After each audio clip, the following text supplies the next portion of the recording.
So I'm going to go over today the Passover. Not in the way that your preacher taught you.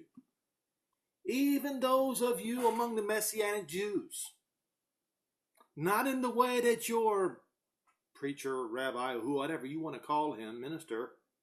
Not in the way your teacher teaches you. No. No, I'm going to do this differently.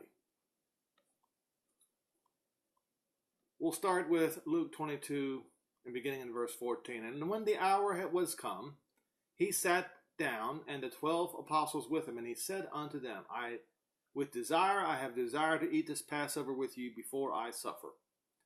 For I say unto you, I will not eat any more thereof until it be fulfilled in the kingdom of Jehovah. And he took the cup and gave thanks and said, Take this and divide it among yourselves. For I say unto you, I will not drink of the fruit of the vine until the kingdom of Jehovah shall come. And he took bread and gave thanks and broke it. That's right, he broke it.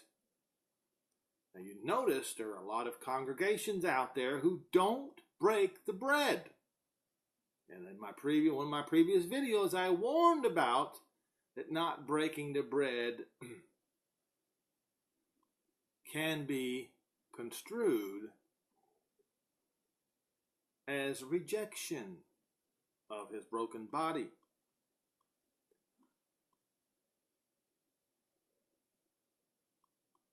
He broke it and gave it to them, saying, This is my body which is given for you. Do this in remembrance of me. Likewise also the cup of wine after supper, saying, This cup is the New Testament in my blood, the new covenant in my blood. Let's go to Strong's Concordance, and let us prove every word.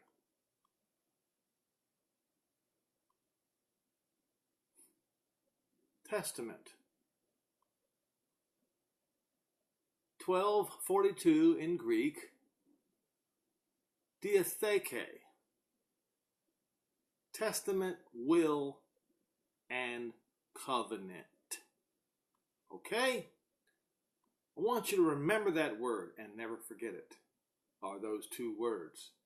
This cup is the new covenant in my blood, which is shed for you. And I'm going to stop right there. Why am I going to do this? Well, there is no point in doing this if you don't know what the new covenant is. Okay? There's no point in going through with the Passover ceremony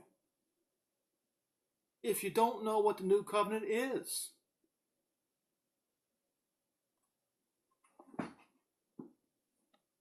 All right? Let's go ahead and go straight to the words of Paul. Before I go to, let's do this first.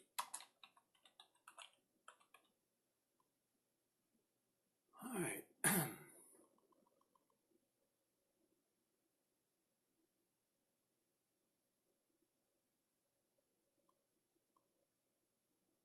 See.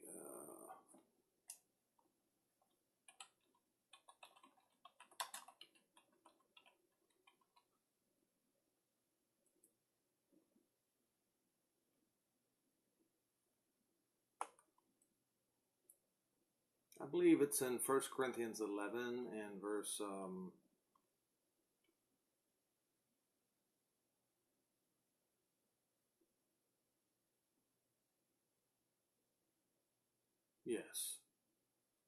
start in verse 23. For I have received of the Master that which also I delivered unto you, that Yeshua Messiah, the same night in which he was betrayed, took bread, and when he had given thanks, he broke it, saying, Take, eat, this is my body which is broken for you. Do this in remembrance of me. And in the same manner he also took the cup which he had supped, saying, This cup is the new covenant in my blood. This do you as oft as you drink it, do it in remembrance of me. For as often as you eat this bread and drink this cup, you show, you prove the Messiah's death till he come. What was the cup? It is the new covenant of his blood. Now, let us therefore go to the new covenant and let's find out what the new covenant is. Let us not practice replacement theology, which is an abomination. Replacement theology is in essence calling our Father in heaven a liar, so let's not do that. Let's agree with his words. Let's start with Jehovah the Father's own words in Jeremiah 31, verses 31 through 34. And lest anyone claim that the prophets don't matter, just hold on, pay attention, and I'm going to show you that the prophets do matter.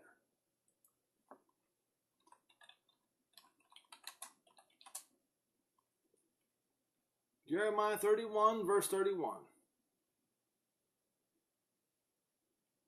Behold, the days come, says Jehovah, that I will make a new covenant with the house of Israel and the house of Judah.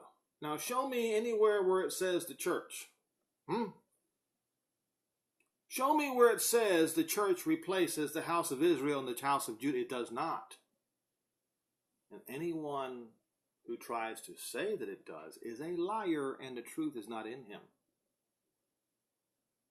Let our Father in heaven, or I should say, let all men be liars, but let our Father in heaven alone be true. Now, so he spoke it, it's going to happen. Verse 32, not according to the covenant that I made with their fathers in the day that I took them by the hand to bring them out of the land of Egypt, which my covenant they broke, although I was a husband to them, says Jehovah. But this shall be the covenant, the new covenant, that I will make with who again? The house of Israel. The united house of Israel. The house of Israel and the house of Judah being united as one. After those days, after what days? After the days of Jehovah's wrath upon Israel, the days of Jehovah's wrath comes upon the Gentiles, you see. And mercy must come upon Israel for his holy name's sake. So after those days, once Israel is brought back in,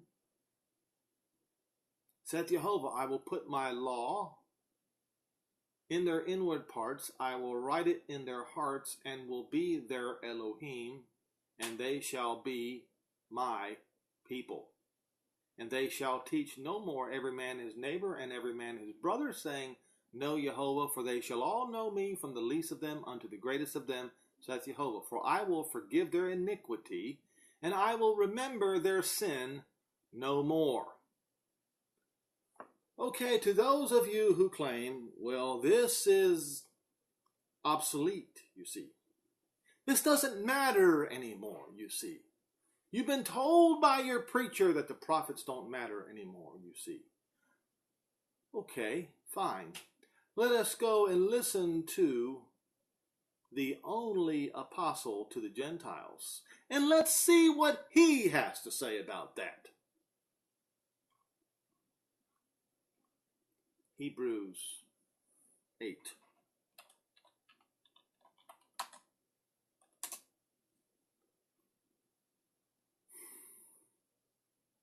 I'll start in verse 7.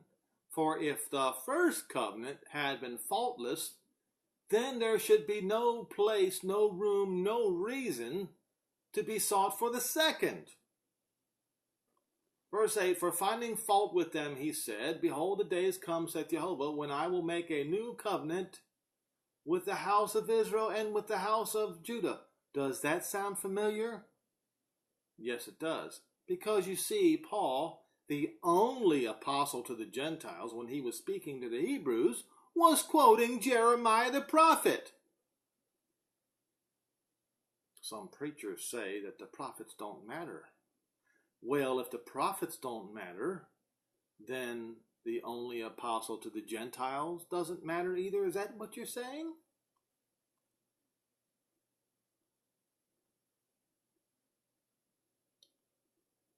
Verse 9, not according to the covenant that I made with their fathers in the day when I took them by the hand to lead them out of the land of Egypt. He's reading word for word out of Jeremiah 31.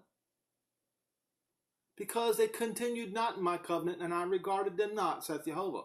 For this is the covenant that I will make with the house of Israel after those days, saith Jehovah. I will put my laws into their mind, write them in their hearts, and I will be to them Elohim, and they shall be to me a people, and they shall not teach every man his neighbor, and every man his brother, saying, Know Jehovah, for all of them shall know me, from the least to the greatest.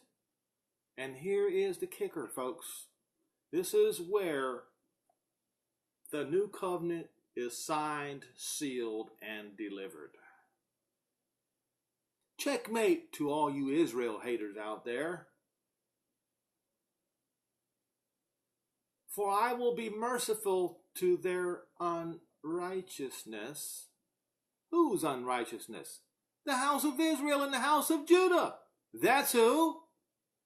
And their sins and iniquities that the Gentiles have been murdering the Jews and the Israelites for nearly 2,000 years now, refusing to forgive. Jehovah is going to forgive, you see. Their sins and their iniquities will I remember no more. So now let us go back to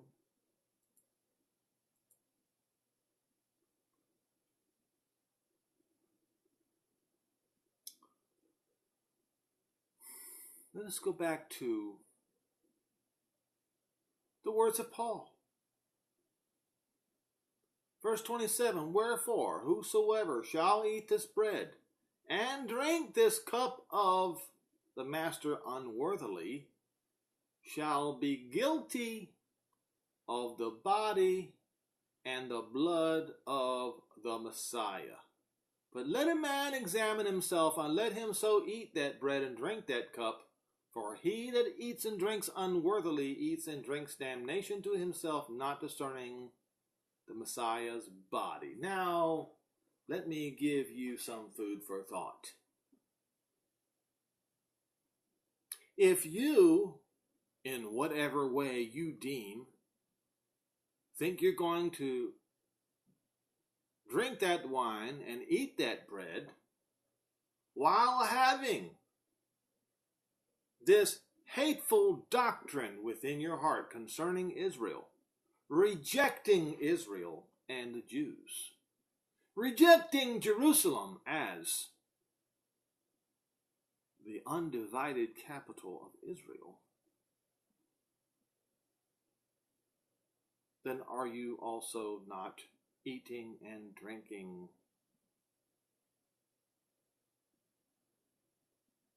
unworthily and eating and drinking damnation to yourself?